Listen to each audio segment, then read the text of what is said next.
Yeah, it's me again. How's it going? You doing okay? Well, this is a literal breakdown, a different way of seeing, because things have gotten so complex and so tangled, we forget the base premise of things. And I'm going to use the country of Norway to express a difference, supposedly, between a thought process of Democrat and a thought process of Republican. And I will explain, narrate, obviously, along the way of this video. But I think it'll enlighten you to a different thought process of how things actually work and the results. We don't have to wait for results, they're actually already in. So you can decide for yourself which base political system seems to work better, even though Norway is not a Democrat nor a Republican. Anyhow, this is Neil's Han Dynasty. Please like, share, and subscribe. Thank you very much. Be kind, helpful, and grateful. Thank you very much. And buy yourself some silver, some platinum, and crystallized osmium because it helps you sleep better at night. Anyhow, let's get to the story. Norway becoming the world's richest country 4 months ago. Real life lore. Man, I wish I'd have picked up this earlier. I could help a lot of people out. 5.5 million individuals. To put that into perspective, Norway has fewer people than many of the world's city-states do, such as Singapore's 6 million people or Hong Kong's nearly 7.5 million people. Okay, they have fewer people in an area the size of bigger than Hong Kong and Singapore. Okay. Small in people. Keep that in mind. Well, Norway is very large in land. The country has about 385,000 square kilometers worth of overall land, roughly 140 times larger in geographic area than Hong Kong and roughly 464 times larger than Singapore, despite having a fewer number of people than in either. Put another way, Norway's geographic size is also roughly equivalent to Japan's, and both countries have a similar amount of mountains that cover them. And yet, Japan has 22 times more people living within its similar mountainous area than Norway. Naturally, this makes Norway one of the most sparsely populated and overall empty countries in the world, with the lowest density of people that can be found anywhere in mainland continental Europe, with the northern half of the country stretching beyond the Arctic Circle in the far north with a very thin layer of topsoil above bedrock. The land of Norway is mostly harsh, mountainous, rugged, and very cold with a short growing season, an environment that doesn't lend itself very well to sustaining large numbers of people. Only 2.2% of Norway's land is even considered arable and suitable for agriculture, one of the lowest percentages in the world and roughly equivalent to Yemen's percentage, a mountainous country in the Arabian Desert without even any rivers that's widely regarded as a failed state. This ultimately means that despite having 385,000 square kilometers of overall land, only about 7,124 square kilometers of Norway's land is suitable for agriculture, a paltry amount that is similar to the amount of arable land found in El Salvador, a country that is 16 times smaller than Norway in overall land, but which has a similar population of about 6.3 million people, because the two countries have a similar amount of arable land that they can actually use to sustain their populations with. And then, to make matters even worse for Norway, their small amounts of arable land are scattered all throughout the south of the country in small valleys in between all of their massive mountains, which has always made the creation of large, integrated, and efficient farms in the country impossible. With its vast and wide open expanses of arable land all throughout the country, the average farm size in the United States is more than 8 times greater than that in Norway as a result. And so, American farms are more integrated, more efficient, and more productive as a result, and can simply feed many times more people. Because of these inherent disadvantages when it comes to agricultural potential, there have been expectations and assumptions made by people all throughout Norway's history that the country should naturally be poor, or at least that Norway was historically a poor country until the sudden discovery of oil changed everything in the late 1960s, and paved the way for Norway's currently well-known prosperity. But the interesting truth is that oil didn't actually make Norway rich. It just made Norway even richer than it already was beforehand. Contrary to popular belief, Norway has been a relatively wealthy country for most of its entire history. And it almost counterintuitively has to do exactly with the same geography that makes the country so terrible for agricultural production. There are other geographic factors that can determine the fate of nations beyond agricultural potential. And one of the biggest others is how easy it is to travel around the country's territory and conduct trade. Transportation across Norway by land, however, has always been very difficult. For thousands of years before modern highways and tunnels, traveling along the Norwegian west coast on foot or horse was basically impossible because of the omnipresent steep mountains and deep fjords that carved all across the landscape. But this seemingly geographic curse actually turned into one of Norway's greatest geographic blessings in disguise. Because of all the jagged fjords located all throughout the Norwegian coast, Norway is generally regarded as having by far the longest coastline anywhere in Europe, with a coastline that's more than 6.5 times longer than the United Kingdom, according to the CIA World Factbook. In fact, Norway's coastline is considered to be so enormous because of all these fjords that it's ranked as having the second longest coastline of all the countries in the entire world, remaining only behind the #1 spot of Canada. I just bought a pony for $12. Don't I use my Social Security? This has always meant that as Norway coalesced into a modern nation-state, its small population was always scattered in small clusters all throughout the mountains and the fjords, separated from one another across land.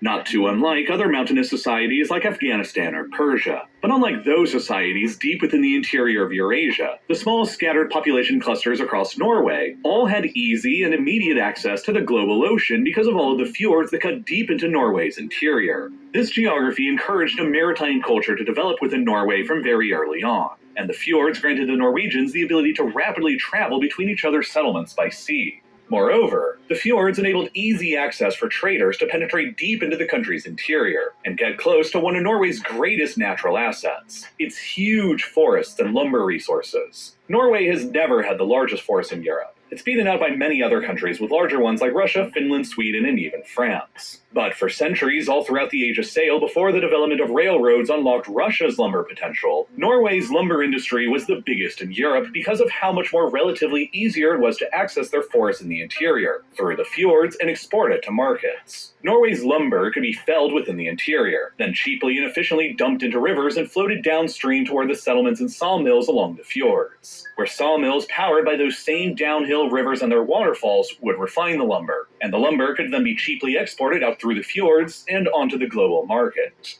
And so, until the later 19th century, when railroads fully unlocked the lumber potential of European countries with larger forests like Russia, Finland, and Sweden, these relative geographic advantages made Norway the lumber powerhouse of Europe for centuries, and the country's maritime culture enabled it to build out a world-class merchant fleet. By the time that the 20th century rolled around, Norway already had the 4th largest merchant marine fleet in the entire world. The nature of Norway's well-connected but spread out and low-density population also encouraged two things. One, the communities were all connected to each other by the fjords and by the sea, which led to a common identity emerging between all of them despite their mountainous geography. And two, Norway's small population clusters learned early on to cooperate together on shipbuilding and construction for all of their common benefit. Entire Norwegian towns would cooperate together on the construction of ships that were vital for all of their survival, and shares in the ship's ownership would be divided amongst nearly everyone in the town who participated, from the lumberjacks to the craftsmen. Over time, this resulted in a much more spread out and decentralized distribution of wealth and ownership in Norway. Decentralized wealth and ownership throughout, not centralized in LA, 15 million people in one small, you could fit 15 million people inside that little dot there. That would be LA, that would be San Francisco, that would be New York. And you just quadrupled the population gathering in one area. The more you cluster people up, the less opportunity they have to make a living. And you have to tax, and then you have to subsidize, and you have to do all this other stuff, which builds big government. Big government then gets greedy, just look outside. That's what big government does. So because we have rivers, we have roads, we have infrastructure, we have everything they don't have, to where we could still spread out and go back to the towns and get the hell out of the cities. Because if you're in a city, you're under democratic control, because your thinking goes different, and your thinking of the way life works goes different, and it goes to a centralized control panel called the Democratic Party. That's why all these big cities are failing, because you gather all these people up, you tax them to death, and it fails. Norway's system, decentralized, small pocket populations, what used to be U.S. towns that are now failing because everyone's moving to the cities, wanting and thinking there's opportunity there that there is not in the long run for a majority of people. Yeah, a few people, it'll work. The rest of you, you'll do better off and have a better life, stay and have a better chance at wealth, staying in small towns and making something of yourself rather than counting on someone else to pay you, to give you the money to make something for yourself. If you can distinguish that difference between making it yourself and working for someone else to pay you so you can make whatever you can off of what they pay you, those differences are big. I have a friend in this town called Yankton, South Dakota, population 15,000. He opened up a concrete business. Within 12 months, in a town of 15,000, his whole company brought in $1 million. Yeah, sure, that's not a lot, but in a town of 15,000, he was able to get $1 million worth of work for about 150,000 of it he got to keep in a town of 15,000. Now, 150,000. No, it's not a lot of money if you live in a big city where everything costs $500,000 or near that city where everything costs $500,000. But if you live in a small town, $150,000 pays your house off. Then the next year you got another $150,000 because you made it yourself. You didn't go into a big city that someone else is going to make money off of giving you a little bit of money to earn a living, to pay all the taxes. It's a vicious cycle. It's a vicious cycle. The mentality is cities. Everyone's under the thought process that cities are good for you. Look at what you give up, and if you can't think of what you give up, you've already lost. You need to wake up, because part of taking back America is getting out of control areas where you can't win, because the parties that are in there are already in power. So you got to move out. And I think you'll find I'm correct, because Republican areas are more rural. They believe in prosperity. Same as what Norway. That's why I bring you this story. Small, localized, decentralized communities that can work together through the environment that they're in, through rivers, roads, mountain passes. America's got all that. And yet we cut ourselves off all just to go to a big city and give up living life and give up our own control of our lives to a populace that's in control of the populace. And then we get problems like we have today. That's why I brought you this story. I hope it's a little bit enlightening to you, because of Norway not moving into big cities, they don't have the problems we have. I wonder why.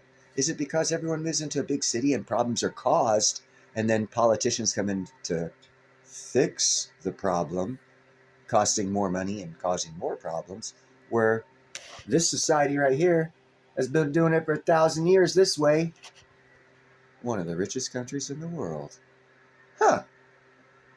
Food for thought, huh? Have a good day.